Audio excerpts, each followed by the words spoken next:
Avant de commencer, je voudrais, au nom de l'Association africaine de l'eau, remercier Grundfos. Remercier Grundfos pour la fin de leur intervention, ce qu'ils nous ont dit à l'année prochaine.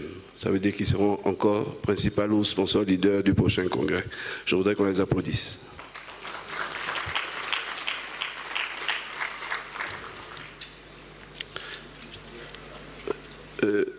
Honorable Madame la représentante du ministre de l'Environnement et de l'Eau de l'Ouganda, honorable ministre, Messieurs les représentants du corps diplomatique et des institutions, Monsieur le Président de l'Association africaine de l'eau, Messieurs les membres du comité de direction de l'Association africaine de l'eau et de l'assainissement, chers invités, distingués participants, chers amis de la presse, tout protocole observé, Mesdames et Messieurs, nous venons de conclure 6 jours d'intenses travaux ayant offert une vision globale et éclairée de la situation de l'eau et de l'assainissement en Afrique sous le thème « Eau et assainissement pour tous ». Un avenir sûr pour l'Afrique. Je pense que les résultats, les actes du congrès présentés par Dr Rose tout à l'heure témoignent de l'efficacité, de l'efficience de ce congrès qui est d'ores et déjà une réussite pour nous. Honorable Madame la représentante du ministre de l'Environnement et de l'Eau, nous vous prions de bien vouloir transmettre à son Excellence Monsieur le Président de la République de l'Ouganda, l'expression de notre reconnaissance infinie pour avoir permis que se tienne sur le sol ougandais ce 22e congrès international et exposition de l'Association africaine de l'eau et de l'assainissement.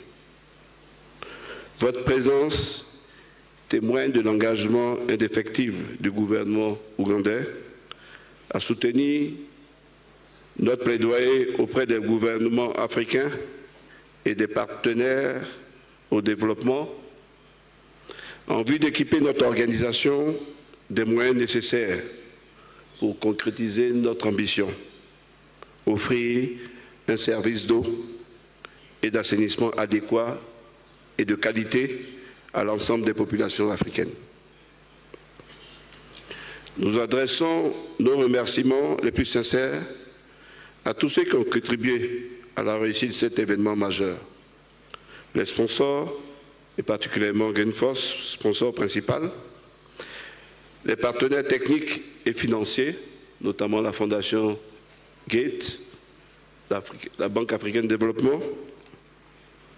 Nous exprimons notre gratitude particulièrement à National Water, qui, par la réactivité et le professionnalisme de son comité local, a su répondre avec brio à notre demande, malgré un délai très court.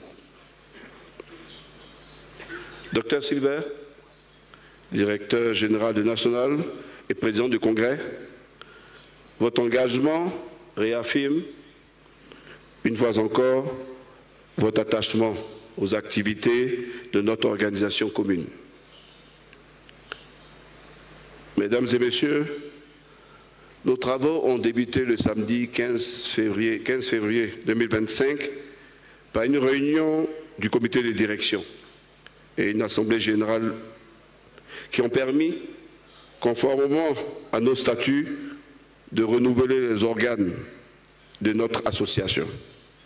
Ainsi, au terme de ce congrès, le docteur Blaise Moussa, directeur général de la Camwater du Cameroun, succédera à M. Silver Mugisha à la présidence de l'AE pour la période 2025-2027.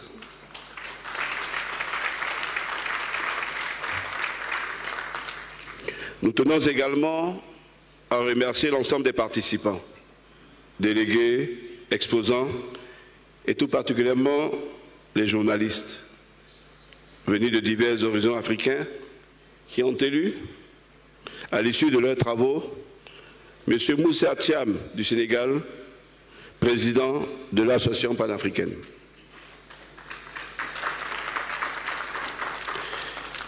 Si nous ne prétendons pas disposer d'une baguette magique pour résoudre l'ensemble des défis liés à l'eau et à l'assainissement en Afrique, l'engagement de chacun nous a permis d'aborder de manière exhaustive les enjeux du secteur. Nous saluons les efforts déployés par l'ensemble des acteurs pour satisfaire les besoins des populations, tout en reconnaissant que des actions supplémentaires demeurent indispensables pour optimiser leurs performances, renforcer leurs capacités et améliorer durablement les conditions de vie. Avant la cérémonie d'ouverture officielle, plusieurs activités pré-congrès ont animé nos journées, notamment le Forum des femmes et des jeunes professionnels de l'eau et de l'assainissement, ainsi que des ateliers à destination des journalistes et des acteurs intervenant dans le milieu rural. Par ailleurs, nous avons procédé à une cérémonie officielle d'inauguration de l'exposition, remarquable par la qualité de ses exposants. C'est l'occasion d'inviter ceux qui ne sont pas encore membres de l'Association africaine de l'eau et de l'assainissement à rejoindre nos rangs en tant que membres actifs, affiliés ou individuels. La grande innovation de ce congrès fut sans conteste la tenue d'un panel intergénérationnel de haut niveau, véritable catalyseur d'idées pour l'avenir du secteur. Nous réitérons notre gratitude envers le gouvernement ougandais et à l'ensemble des parties prenantes qui ont contribué au succès de cet événement. Honorable Madame la représentante du ministre de l'eau et de l'environnement de l'Ouganda, je voudrais simplement vous dire que est-ce qu'il est possible d'imaginer une vie sans l'Association africaine de l'eau et de l'assainissement et de ne pas avoir un congrès de cette dimension. Alors, avant de conclure, permettez-moi de convier officiellement à notre prochain congrès qui se tiendra en février 2026 à Yaoundé, au Cameroun, toute la communauté mondiale et particulièrement africaine du secteur de l'eau et de l'assainissement à participer activement à cet événement. Je vous remercie.